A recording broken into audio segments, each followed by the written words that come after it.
siang semuanya, Assalamualaikum warahmatullahi wabarakatuh. Salam sejahtera untuk kita semua. Alhamdulillahirrahmanirrahim. Pada kesempatan hari ini saya mencoba untuk bagaimana membagikan atau sharing dengan teman-teman terkait dengan materi yang saya dapatkan di program guru penggerak. Kebetulan saya tercatat sebagai calon guru penggerak di angkatan ke-7. Nah, ada satu hal yang sangat bagus di program guru penggerak, yaitu disiplin positif. Bagaimana kita mengembangkan satu disiplin positif di sekolah secara menyeluruh dan lebih baik tanpa menggunakan kekerasan atau tanpa menggunakan pukulan atau hukuman yang bisa menyakiti peserta didik. Nah, sebelum kita mulai ke disiplin positifnya itu, kita lihat bagaimana alur kami belajar terlebih dahulu agar masuk ke disiplin positifnya bisa jauh lebih baik. Artinya bagaimana sampai disiplin positif itu bisa kita kembangkan. Nah, yang pertama itu kami pelajari itu yaitu tentang atau filosofi pemikiran KHD atau Ki Hajar Dewantara. Ada beberapa hal yang saya tangkap secara baik tentang pemikiran KHD.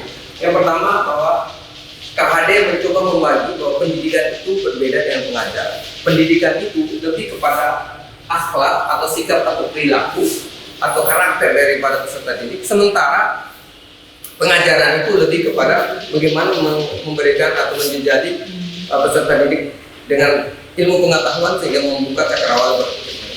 Yang kedua, semboyan pendidikan.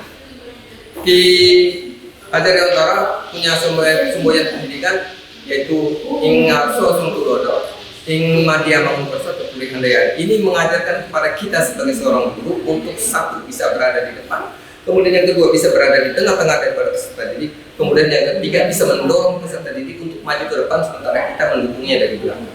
Nah, ini bagus sekali semboyannya ini, yang kalau misalnya kita praktekkan di ruang-ruang kelas kita kan sangat bagus. Yang pertama, kita sebagai seorang yang berada di depan memberikan pemahaman, memberikan petunjuk kepada peserta didik untuk bisa menjadi maju atau bisa berkembang lebih baik. Kemudian yang kedua, berada di tengah-tengah. Kita bisa menjadi sahabat mereka, teman mereka untuk bisa mengetahui persis bagaimana kelemahan atau persoalan yang menghadapi, sehingga kita bisa sama-sama dengan mereka membuat solusi atau pemecahan terhadap masalah. Dan yang ketiga adalah tentang bagaimana kita berada di belakang dan mendorong mereka maju ke depan.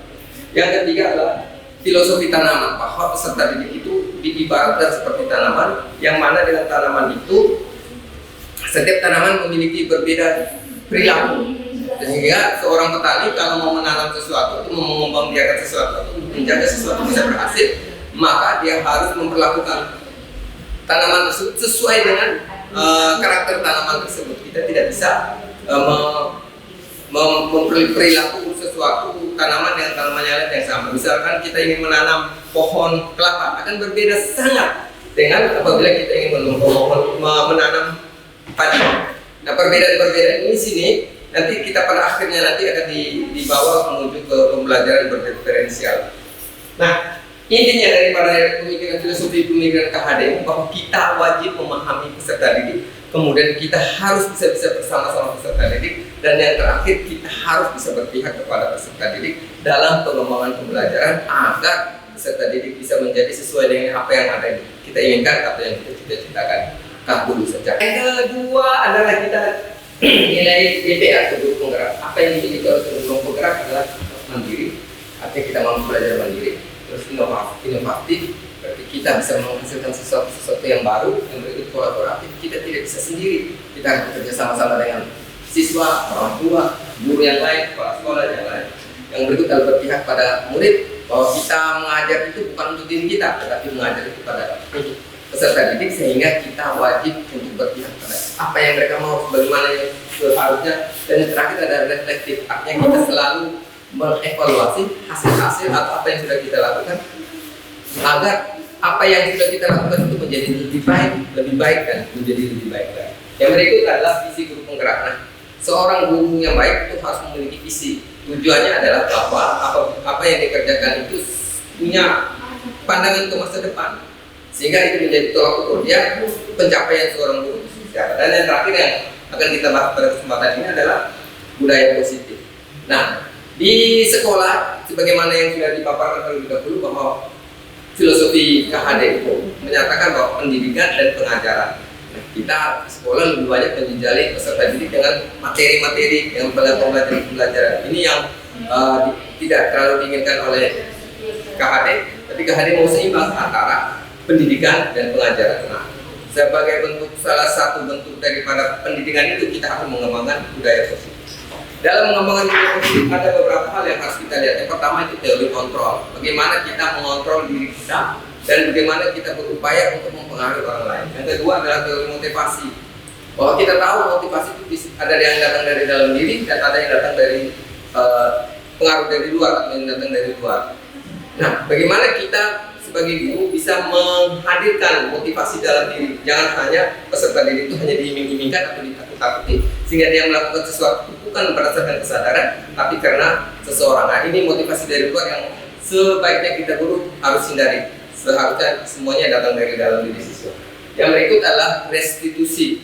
Restitusi itu bagaimana cara kita menangani peserta didik bukan dengan menyakiti dirinya, tetapi bagaimana lebih bagus atau lebih baik lagi sehingga peserta didik itu merasa bahwa dia salah, kemudian dia memperbaikinya sesuai dengan kesalahannya. Yang berikut adalah 5 posisi kontrol yang akan kita pelajari tentang bagaimana posisi penghukum, bagaimana posisi pembuat bersalah, bagaimana sebagai observer, bagaimana sebagai manajer, dan satu lagi saya lupa. Yang berikut adalah keyakinan kelas. Keyakinan kelas itu adalah bagaimana kita membuat peserta didik itu yakin bahwa aturan-aturan yang kita sampaikan itu berpegang teguh dalam dirinya dan menjadi satu hal yang akan dia perjuangkan agar bisa menjadi dirinya menjadi lebih baik. Yang terakhir adalah bagaimana langkah-langkah agar kita bisa melaksanakan disiplin positif. Restitusi itu sebenarnya mirip dengan bagaimana kita membuat hukuman, tapi kalau hukuman itu cenderung untuk menyakitkan, tapi restitusi ini adalah bagaimana kita membuat sanksi yang tentu saja sesuai dengan kesalahan yang dimiliki. Jadi restitusi adalah sanksi yang bersifat menggantikan kesalahan. Restitusi adalah sanksi yang bersifat menggantikan kesalahan atau dengan kata lain konsekuensi seseorang apabila dia melakukan kesalahannya, maka dia harus memperbaiki sesuatu. Misalkan seorang siswa berkelahi dengan siswa yang lain, mengakibatkan adanya kerusakan baik di siswa tersebut maupun dengan lingkungan sekitar, meja, kursi dan segala macam. Nah, konsekuensi kalau menghukum berarti kita tidak menghukumkan dia, memukul atau membuat dia terasa sakit atau menghina dan seterusnya. Tapi kalau restitusi kita tidak menghukum dia, tapi memberikan sanksi bahwa dia harus bertanggung jawab terhadap kerusakan yang dia buat. Dengan catatan dia akan berjanji akan ke depan akan lebih baik. Kemudian hukuman itu bersifat menyakiti, baik fisik, mental, marah, caci maki dan segala macam itu kita hukuman fisik. Yang berikut adalah 5 posisi kontrol. Jadi kita kalau mau melakukan membina peserta didik biasanya ada 5 posisi kontrol yang dilakukan, yaitu penghukum, itu orang yang menghukum peserta didik tersebut. Yang kedua adalah membuat orang merasa bersalah. Terus yang ketiga adalah teman, 4 pemantau, 5 manajer. Sebaik-baik di antara semua itu adalah manajer. Kemudian kalau 2 itu kita bisa bermain peran ganti-gantian. Sebaiknya kita tidak menggunakan 2 yang teratas untuk menghukum dan membuat orang bersalah. Nah, bagaimana langkah-langkah kita di dalam membuat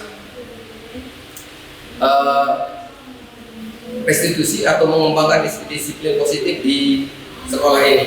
Yang pertama sekali adalah tentu saja kita harus sepakat dulu sama-sama untuk bisa melaksanakan itu. Terus yang kedua, bagaimana kita melihat aturan, kemudian kita rubahnya menjadi keyakinan kelas yang kemudian kita sepakati untuk kita laksanakan sebagai budaya positif. Baik teman-teman, kita sepakat semua bahwa kita akan coba untuk melaksanakan beberapa disiplin positif atau di budaya positif di sekolah kita. Yang pertama itu berdoa sebelum dan setelah pembelajaran. Yang kedua, membuang sampah pada tempatnya. Yang ketiga 5S, senyum, sapa, salam, sopan santun. Yang keempat itu disiplin waktu, baik masuk pagi, istirahat. Yang berikut adalah disiplin berseragam. Dan yang terakhir adalah disiplin penggunaan HP. Nah, Tugas kita selanjutnya adalah kita sama-sama untuk mensosialisasikan atau membuat keyakinan di kelas masing-masing agar peraturan-peraturan yang kita sepakati untuk saat ini bisa dilaksanakan oleh peserta didik. Ingat Bapak Ibu Guru, kita tidak bisa menentukan apa yang baik buat peserta didik. Sebaiknya peserta didiklah yang menentukan. Kita hanya mengarahkan peserta didik ke arah yang lebih baik. Saya kira cukup saya presentasi tentang budaya positif. Semoga ini bermanfaat dan bisa kita laksanakan. Kemudian yang terakhir adalah mudah-mudahan di tahun-tahun ke depan kita bisa sama-sama bahu-membahu memperbaiki peserta didik menjadi lebih baik. Demikianlah saya Abdul Khalid. Saya terima kasih banyak atas perhatiannya. Salam dan bahagia.